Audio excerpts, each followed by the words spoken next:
खुदावंद यसुम से कि कादिर और जलाली नाम में आपकी सलामती हो। नाजरीन, मैं हूँ आपकी होस्ट सीमी इमानुएल और आप देख रहे हैं प्रोग्राम नाकाबिले यकीन। हम आपको खुशामदीद कहते हैं और साथ ही अपने पास्टर साहब को भी, पास्टर शर्जील खान साहब, आपका बहुत शुक्रिया आपकी आमद का। Thank you sister. पास्टर साहब, हम मज़ामीर पर गौर व फिक्र कर रहे हैं और उसमें से साइंसी पहलुओं की बात कर रहे हैं। बहुत सारी इन्फॉर्मेशन आप हम तक पहुंचा रहे हैं। तो गुज़िश्ता प्रोग्राम में आप एक बात कर रहे थे, जब हम प्रोग्राम कर रहे थे तो उसमें से ऑडियंस में से किसी ने, हमारे व्यूवर्स में से किसी ने एक सवाल रेज़ किया है, तो मैं चाहूँगी कि हम उनका सवाल ले लें। और उन्होंने ये सवाल किया है कि जिस तरह आपने बताया कि लोग समझते हैं कि जो इंसानों की पैदाइश है या उनके वफ़ात है वो एक ख़ुदकार निज़ाम के तहत से वजूद में आ रही है और इसमें खुदा का यकीनी तौर पर वो समझते हैं कि कोई अमल दखल नहीं है। तो वो चाहते हैं कि आप प्लीज़ इस पर बात करें कि ये सब कुछ किस तरह से है। शुक्रिया सिस्टर। इसमें ये है, मैंने बेशक कहा था कि वो शरीर या एथीज़म में ये सिखाया जाता है, कम्युनिज़म में ये सिखाया जाता है, जैसे हम इश्तराकियत या इश्तराकी मज़हब कहते हैं, और नाज़ीज़म में भी ये सिखाया जाता है कि लोग जो हैं वो खुद ब खुद पैदा हो रहे हैं, एक ऑटोमेटिक सिस्टम के तहत पैदा हो रहे हैं, खुदकार निज़ाम के तहत। यानी ज़मीन से मिट्टी जो है वो माँ बाप खाते हैं, वो यानी खुराक की सूरत में, तो वो उनकी बॉडी में जाती है और फिर वो नए बच्चे की सूरत में वो पैदा हो जाता है, वो हिस्सा ज़मीन का। और फिर क्या है, वो जब वो एक एज में पहुँच के वो उसकी डेथ होती है तो वो ही मिट्टी वापस अपनी जगह पर चली जाती है ज़मीन में। उनका ख़्याल ये है। तो इसके बारे में ये वजाहत जो है वो ये एक जनरल उनका आइडिया या उनकी आइडियोलॉजी है, उनका नज़रिया है। तो इसकी रद्दियत के बारे में मैंने बात की थी कि इसका जो है जवाब हम देंगे ज़रूर, मैंने ये कहा था।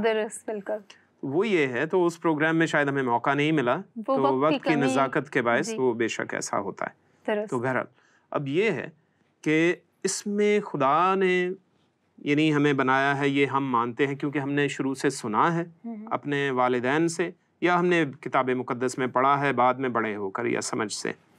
लेकिन उन लोगों को हम किस तरह से कहें जो लोग ये नहीं मानते, जो ये मानते हैं कि ऑटोमेटिक सिस्टम के तहत चल रहे हैं, तो उनसे एक छोटा सा सवाल है, वही आप लोग भी कीजिए। वो सवाल ये है कि आप तो एक खुदकार निज़ाम के तहत दुनिया में देख रहे हैं कि सब पैदा हो रहे हैं और फिर खुद ब खुद मर रहे हैं, ठीक है, लेकिन शुरुआत कहाँ से हुई थी?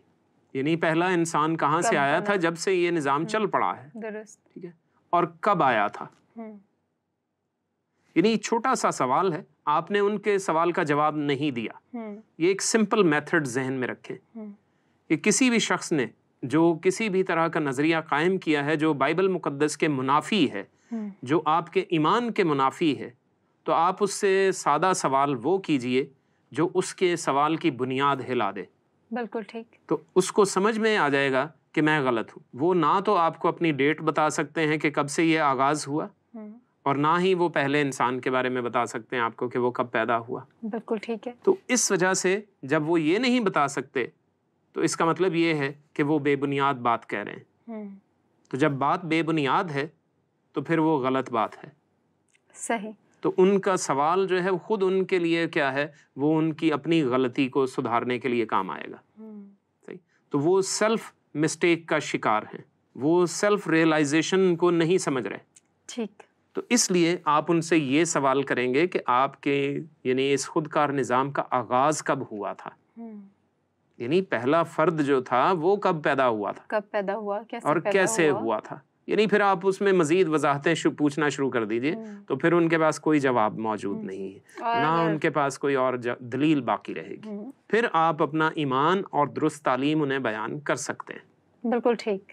तो इस तरह से अब हमारे पास बाइबल मुक़द्दस मौजूद है, हमारे पास किताबे इलाही मौजूद है जो कि हर एक किताब से अफजल है, जो आला व अरफा तरीन किताब है, इससे बढ़कर कोई किताब नहीं कि खुदा के कलाम के साथ हम दुनियावी उलूम और दुनियावी तालीमात से अच्छी तरह से आरास्ता हों, हम पढ़े लिखे हों, हम पढ़ते रहें।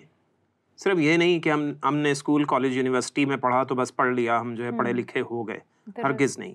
1980 की दिहाई के बाद से खुसूसी तौर पर हमारे मुल्क में इल्म दोस्ती की कमी आई, उस्ताज़ा और किताबों की इज्जत में बहुत कमी पैदा हुई थी। सही। इसमें दो बातें हैं जो सबसे अहम है। और वो ये है कि हम कोई भी काम करते हैं तो आजकल हम देखते हैं 1980 के बाद से खुसूसी तौर पर ये बात करूँगा कि हम इम्कानात पर नहीं चलते। ठीक है। मुमकिना हल तलाश करने के बजाय या इस बात में ये मुमकिन है ये जानने के बजाय हम फ़ौरन से नतीजा अखज़ करते हैं या फतवा दे देते हैं, और फतवों के तहत ज़िंदगी कामयाब नहीं होती, क्योंकि आप उस चीज़ को क्या है उस पर कदगन लगा रहे हैं, आप उस बात को वहीं पर स्टॉप कर रहे हैं। ठीक है। और अगर आप उसमें मुमकिना जगह खाली छोड़ देंगे तो फिर वो मामला आगे बढ़ सकता है, उसका हल तलाश किया जा सकता है।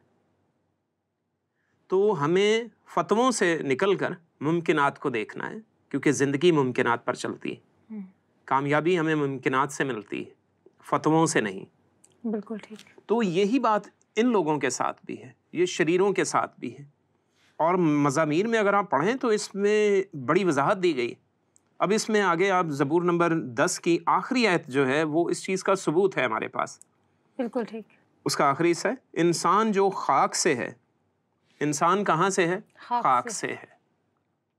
ये किताबों को लिखने वालों को किसने बताया? ये आज से 3000 साल पहले लिखा गया है, जबकि एथियस्ट्स का वजूद भी नहीं था जनरली। यानी उमूमी तौर पर देखा जाए तो उस वक्त ये किसी इस नाम से तो मौजूद नहीं थे। बिल्कुल ठीक है। लेकिन उनमें शरारत जिनमें थी उनके लिए तो तब भी लिखा गया है, लफ्ज़ लिखा गया। बिल्कुल ठीक है। तो ये इंसान जो खाक से है। अब इसमें फिर वो पैदाइश की बात आ जाती कि खुदा ने बनी आदम को बनाने से पहले आदम को बनाया है। आदम को बनाकर मिट्टी से उसने बनाया, ज़मीन की मिट्टी से ही बनाया। ज़मीन की मिट्टी में जो 17 के करीब केमिकल्स जो ज़मीनी सतह पर मौजूद हैं उन्हीं से उसने बनाया, और इंसानी जिस्म में वही मौजूद होते हैं। बिल्कुल ठीक। हमारे बालों में सोने की डस्ट होती है, गोल्ड डस्ट होती है, और हमें पता भी नहीं होता है, चाहे बाल हमारे किसी भी तरह के हों। और ये खुदा ताला की जो है वो ये कारीगरी है, ये किसी एवोल्यूशन का नतीजा नहीं है। और वैसे भी इस तरह से इंसान के मुख्तलिफ जो है ऑर्गन्स हैं उनकी कीमत जब लगाई गई तो वो अरबों खरबों में, बल्कि जो है वो कैलकुलेटर्स ने एरर देना शुरू कर दिए कि इंसानी बदन की, एक इंसानी बदन की कीमत जो है वो नहीं बयान की जा सकती। ज़बरदस्त कि इंसान अनमोल है, साबित ये हुआ। वंडरफुल। तो खुदा ताला ने इंसान को जब बनाया है बाग़ एदन में ज़मीन की मिट्टी से ही बनाया है। बिल्कुल ठीक है। और उसमें फिर जिंदगी का दम फूका था उसके नथनों में। तो उसका एक दम और हमारी सारी जिंदगी, सही। तो उसके बायस हम जिंदा हैं। इंसान खाक से है, उसको चाहिए कि वो शरारत से बाज रहे, वो खुदा की अहमियत को समझे। और फिर रोमियों के ख़त में भी, हम गुज़िश्ता प्रोग्राम में भी एक बात कर रहे थे, तो रोमियों पहले बाब में इस चीज़ की वजाहत मौजूद है कि खुदा की कुदरत और उसकी सिफ़ात और उलूहियत, यानी उसके बनाने की कारीगरी के तरीक़ाकार और उसकी कादर मुतलिक शख्सियत का राज और उसकी पाकीज़गी, ये सारी चीज़ें हमें कायनात के सारे असरार और रमूज़ में मौजूद मिलती हैं। बिल्कुल ठीक है। तो जब इंसानों को इन चीज़ों का पता है, और आगे ये लिखा है ये सब कुछ खुदा ने इंसान के बातिन में जाहिर कर दिया है, इंसान के बातिन में जाहिर कर दिया है। तो जो चीज़ें हमारे अंदर छुपी हुई हैं वो खुदा ने बाहर पहले जाहिर कर दी हैं, फिर भी हम पता नहीं क्या तलाश कर रहे हैं। तो फिर हम ये कहते हैं कि वो मौजूद नहीं है। तो फिर क्या है कि वो हमें हमारी बुरी ख्वाहिशात में छोड़ देता है, दुरुस्त, ताकि नालायक हरकतें करें। तो कौमों को ये समझने की ज़रूरत है। कौमों के बारे में यहाँ पर बयान किया गया है। आप मज़ामीर में देखें, ज़बूर 9 में आप पढ़ें तो इसमें यही वजाहत है कि खुदा ये कहता है कि कौमें शरीर हो गई हैं और वो सब पाताल में डाली जाएंगी। और उनका इंसाफ किस चीज़ से होगा? गंधक से और आग से होगा। यानी इसमें फिर साइंस मौजूद है। आग और गंधक के बगैर आपका कोई बम तैयार नहीं होता। गंधक को सल्फर कहा जाता है। जी हाँ। तो ये जो है वो सल्फर के बगैर कोई भी बम, चाहे वो एटॉमिक बम हो, न्यूक्लियर बम हो या एक आम हैंड ग्रेनेड हो, ये गंधक के बगैर तैयार नहीं होते। ठीक है। उसके मुख्तलिफ जो हैं वो केमिकल्स इस्तेमाल किए जाते हैं, चाहे सल्फर नाइट्रेट यूज़ किया जाए, चाहे सल्फर डाइऑक्साइड, ट्राईऑक्साइड, कोई सी भी यूज़ की जाए, तो वो सल्फर ज़रूर इस्तेमाल होता है। और फिर पानी पीने का जो होता है उसको साफ़ करने के लिए भी सल्फर ही इस्तेमाल होता है। जरासीम से पाक रखने के लिए सल्फर ही इस्तेमाल होता है। ठीक है। सदूम और अमूरा को तबाह बर्बाद करने के लिए सल्फर का ही इस्तेमाल हुआ था। बिल्कुल ठीक। और उसमें जो है वो ये तो साइंसदानों ने डिस्कवर किया, ये आर्कियोलॉजिस्ट ये डिस्कवर कर चुके हैं 1999 में, 2000 सन में ये डिस्कवर हुआ कि सदूम और अमूरा पर जो है वो सल्फर बॉल्स, ब्रिमस्टोन बॉल्स उन्हें कहा जाता है, तो वो मिले हैं उन्हें बाकायदा, जो ऊपर से आग लगी हुई थी और उनको वो बरसे थे, जिसमें सल्फर थी 99% और 1% मैग्नीशियम था। मैग्नीशियम वो एलिमेंट है, वो उनसर है, जब उसको आग लगती है तो इंतहाई सफ़ेद रोशनी पैदा होती है। ठीक है। जैसे वेल्डिंग वाला शोला सफ़ेद होता है, वैसे ही उसका शोला भी होता है। और सल्फर को जब आग लगती है तो वो क्या है, वो बुझती नहीं जल्दी। और मैग्नीशियम उसके साथ इस वजह से 1% मिली हुई थी कि उसकी रफ्तार में, उसकी जो है वो तुंदी में तेज़ी पैदा कर दे। तो इसलिए वो 99% सल्फर है और 1% उसमें मैग्नीशियम मौजूद है। तो आसमान से जो बरसा था तो ये वो गोले बरसे थे, छोटे छोटे बॉल्स बरसे थे, आसमान से आग और गंधक बरसी थी। और सदूम और अमूरा के शहर की बाकियात इस चीज़ का बयान सबूत हैं कि आग ऊपर से लगी थी उन शहरों को। ये 5 शहर तबाह बर्बाद हुए थे, एक शहर भी नहीं हुआ था। बिल्कुल ठीक। और उनको नीचे से आग नहीं लगी कि जी अचानक उनके घर में गैस का चूल्हा फट गया, ऐसा कुछ भी नहीं था, वहाँ गैस थी नहीं, गैस ही नहीं था। सही ठीक है। ना उनके घरों में मिट्टी का तेल चल रहा था जी। तो वो ये है कि ऊपर से आग लगी थी और उन पर आग बरसी थी और वो घरों की छतें उनके ऊपर गिरी थी लोगों पर, और मुसलसल वो बरस रही थी आग। और ये सबूत कहाँ मौजूद है? वो दुनिया में है और हमारे पास बाइबल मुकद्दस में है। किताब मुकद्दस इस चीज़ का सबूत देती है। और ये जो बहेरा मुर्दार है उसके करीब के इलाके हैं वो, जो हमें इस बात का बयान सबूत देते हैं कि वाकई ऐसा हुआ था। सही। क्यों? क्योंकि उन्होंने भी ये मान लिया था कि खुदा नहीं है। उन इलाकों ने तकब्बुर किया था, घुमंड किया था। तो वो बड़े शहर थे, बहुत बड़ी सकाफत का वो गढ़ थे। अकादी ज़ुबान वहाँ से शुरू हुई थी, जिसे दुनिया की पहली ज़ुबानों में से एक माना जाता है। तो वहाँ पर वो ये मामला हुआ था। उन्होंने खुदा के खिलाफ तकब्बुर और घुमंड किया था, तब उनकी शरारतें बढ़ गई थी। उन्होंने नालायक हरकतें करना शुरू कर दी, जिसके नतीजे में आसमान से आग और गंधक बरसी थी उन पर। अब भी खुदा ने नबूवतन यही लिखवाया हुआ है। लिखा है कि कौमें खुद उस गड्ढे में गिरी हैं जिसे उन्होंने खोदा था, जो जाल उन्होंने लगाया था उसमें उन्हीं का पाँव फंसा। ज़बूर नंबर 9 और उसकी 15वीं आयत यही है। तो पहले से नबूवत मौजूद है कि कौमें अपने लिए जाल खुद तैयार कर रही, अपने लिए फंदे खुद तैयार कर रही हैं। यानी हम खुद जो है वो मुख्तलिफ़ किस्म के स्टोव्स बना रहे हैं, मुख्तलिफ़ किस्म के चूल्हे बना रहे हैं, मुख्तलिफ़ किस्म की बेकिंग कर रहे हैं, मुख्तलिफ़ किस्म की कुकिंग कर रहे हैं। शोज़ भी ऐसे बहुत से बना लिए हैं जहाँ पे चूल्हे का इस्तेमाल बहुत ज़्यादा हो। सही है। रेस्टोरेंट्स, बारबेक्यूज़, सब कुछ हमने बेतहाशा बना लिए हैं। और इससे क्या हो रहा है? ये हमारा जो है वो साइंसी टेक्नोलॉजी तो बढ़ रही है, लेकिन इसके नतीजे में ग्लोबल वार्मिंग बढ़ रही है।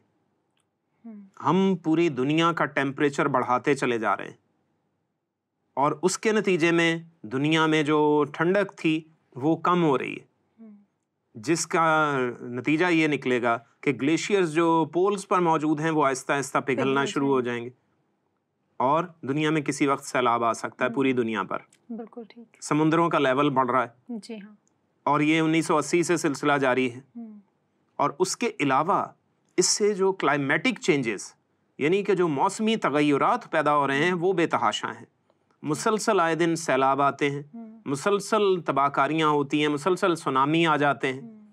तो ऐसा पहले तो नहीं था, लेकिन ये सिलसिला बढ़ना शुरू हो गया है। तो ये हमारे खुद कार निज़ाम का नतीजा है। हमने खुद अपने लिए तबाही के काम तैयार कर रखे हैं। हम मुख्तलिफ जो है वो हथियारों की टेस्टिंग करते हैं, मुख्तलिफ जी एटमी हथियारों के टेस्ट हो रहे हैं, तो उसके असरात ज़मीन पर ही पड़ते हैं, क्योंकि हम ज़मीन से बाहर जाके तो कोई टेस्ट नहीं कर रहे। बिल्कुल ठीक है। तो ऐसा निज़ाम जो है वो होना चाहिए।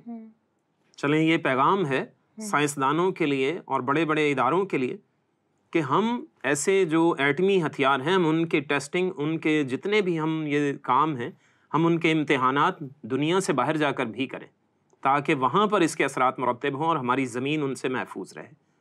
उसके बुरे नताइज बरामद होते हैं, जैसे हिरोशिमा और नागासाकी पर हुआ। हम बेशक समुद्रों की तह में करते हैं या जो है वीरानों में करते हैं, लेकिन फिर भी फ़िज़ा तो हमारी ही है, फ़िज़ा तो हमारी ही है। तो उसके बायस हम खुद अपने लिए आग और गंधक का सामान तैयार करते हैं, और खुदा ने लिखा है कि जो जाल उन्होंने लगाया था वो खुद उसमें फंस जाएंगे। सिगरेट्स हमने खुद बनाई है ना, और फिर हम खुद ही उस पर लिखते हैं जी it is injurious to health, dangerous to health, इससे जी कैंसर मुंह का हो सकता है। तो बनाते वक्त आपने नहीं सोचा कि आप जो आग को मुंह में लेके फूंक रहे हैं तो वो क्या चीज़ है। तो ये इंसान की अपनी गलती का नतीजा है। हम शराबें बना रहे हैं और पी के जो है फिर मना भी कर रहे हैं, नहीं जी हर किस्म का नशा ठीक नहीं, इससे लोग जो हैं बीमार पड़ते हैं। तो खुदा के कलाम में तो 3000 साल पहले से मना है। हज़रत दाऊद, हज़रत सुलेमान ने मना किया है इसको अमसाल की किताब में। तो और बाद में खुदावंद यीशु मसीह ने भी इस चीज़ से मना किया। कोयले से बिजली पैदा की जा रही है, पानी से बिजली पैदा की जा रही है, अच्छा है, लेकिन इससे जो है वो दुनिया का पानी कम हो रहा है। कोयले को आग जब तक नहीं लगाएंगे बिजली कैसा पैदा करेंगे। तो उससे जो है वो दुनिया में टेम्परेचर बढ़ रहा है, फ़िज़ाई आलूदगी भी बढ़ रही है। लेकिन हम और ऐसी टेक्नोलॉजी दरियाफ्त करें, हम ऐसी तहकीक करें, हम पैसा वेस्ट करने के बजाय मुख्तलिफ फजूलियात में हम बहुत से खेल खेलते हैं, बड़ी बड़ी गेम्स होती हैं, उसमें पैसा वेस्ट करने के बजाय उसे किसी तरक्याती काम में क्यों खर्च नहीं करते। हम पढ़ाई पर क्यों नहीं ये काम खर्च करते। ये रुपया पैसा उस पर खर्च होना चाहिए, तो जिससे हमें जदीद तालीम का पता चले।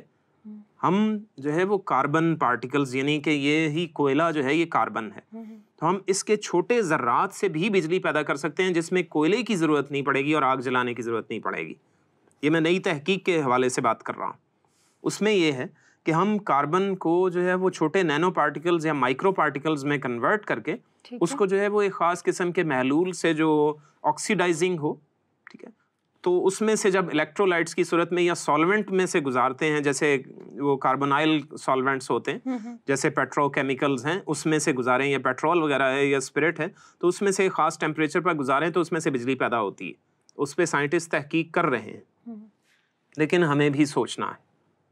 हम घरों में ऐसे जो है वो इजाज़त दें कि लोग अपने घरों में पानी जो मोटर के ज़रिए ऊपर टैंकियों में चढ़ाते हैं, वो उसमें ऐसा सिस्टम लगा दिया जाए कि उसमें वो पानी जब नीचे पाइप्स के ज़रिए उनके नलों में आता है, तो उसके अंदर जो है वो ये निज़ाम हो कि उसमें ऐसी मोटर मौजूद हो जिससे बिजली जनरेट करे।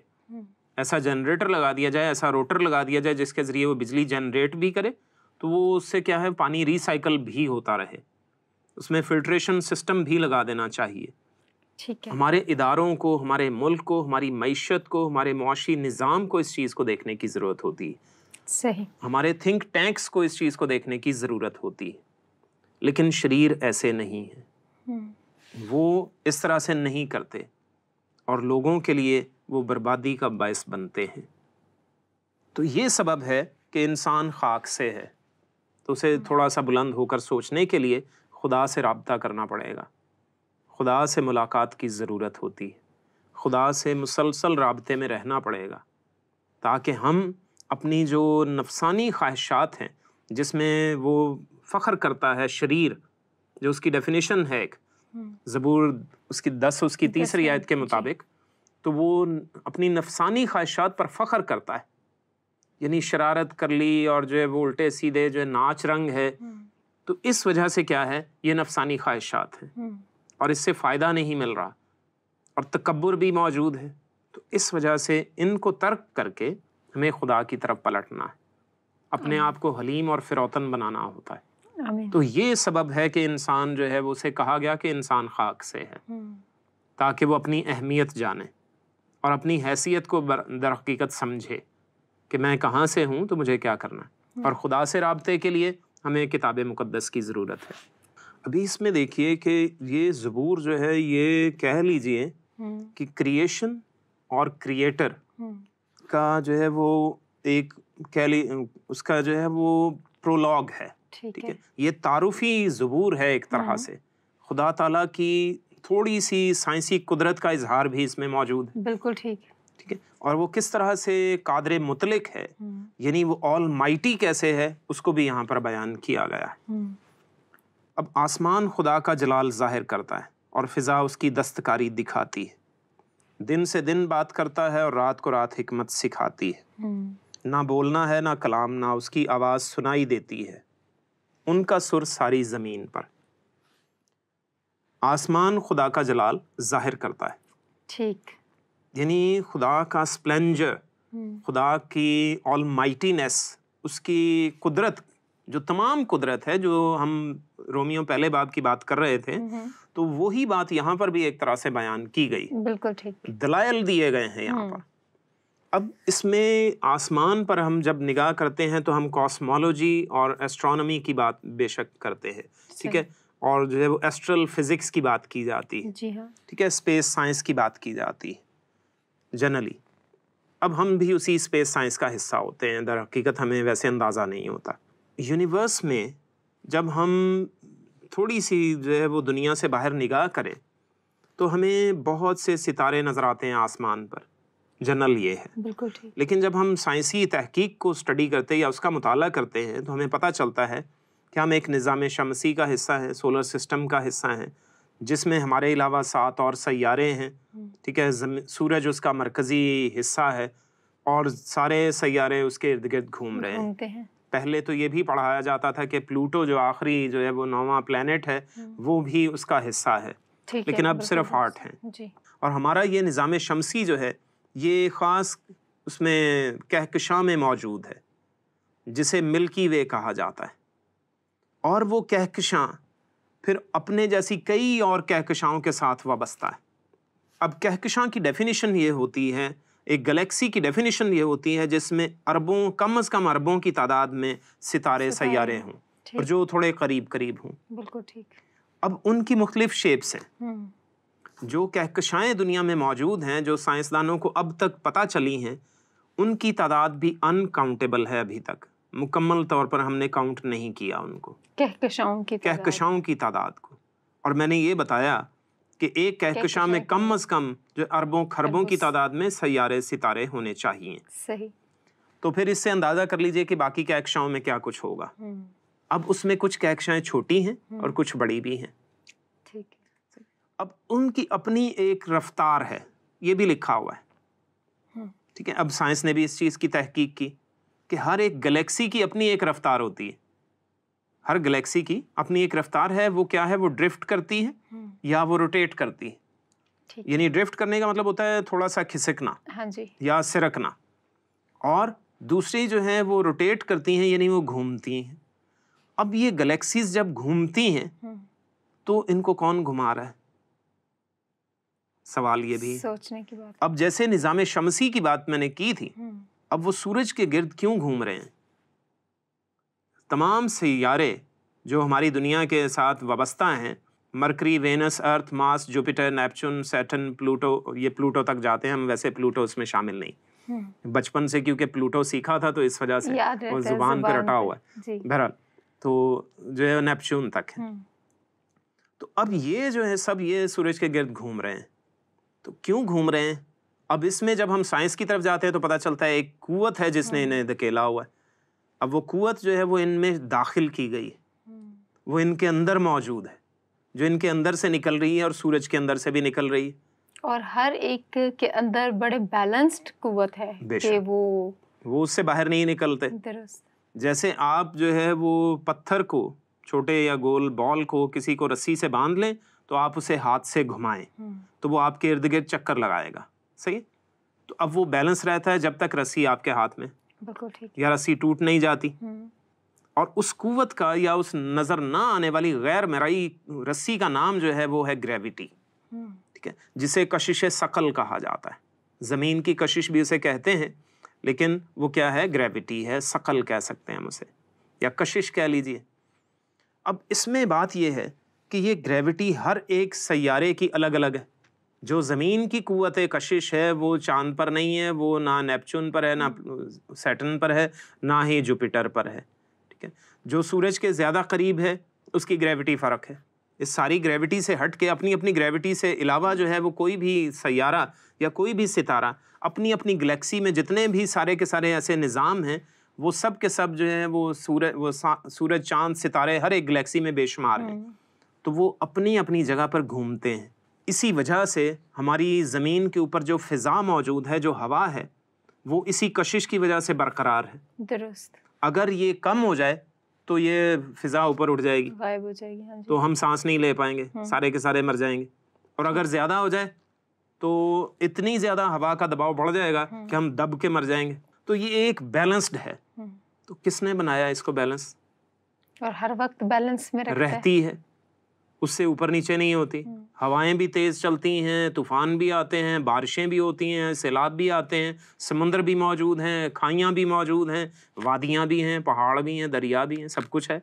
लेकिन उसके बावजूद वो फ़िज़ा एक ख़ास किस्म पर एक ख़ास जो है दबाव के साथ मौजूद है, जिसका एक दबाव है जिसे साइंसी ज़ुबान में 1 एटमॉस्फेरिक प्रेशर कहा जाता है।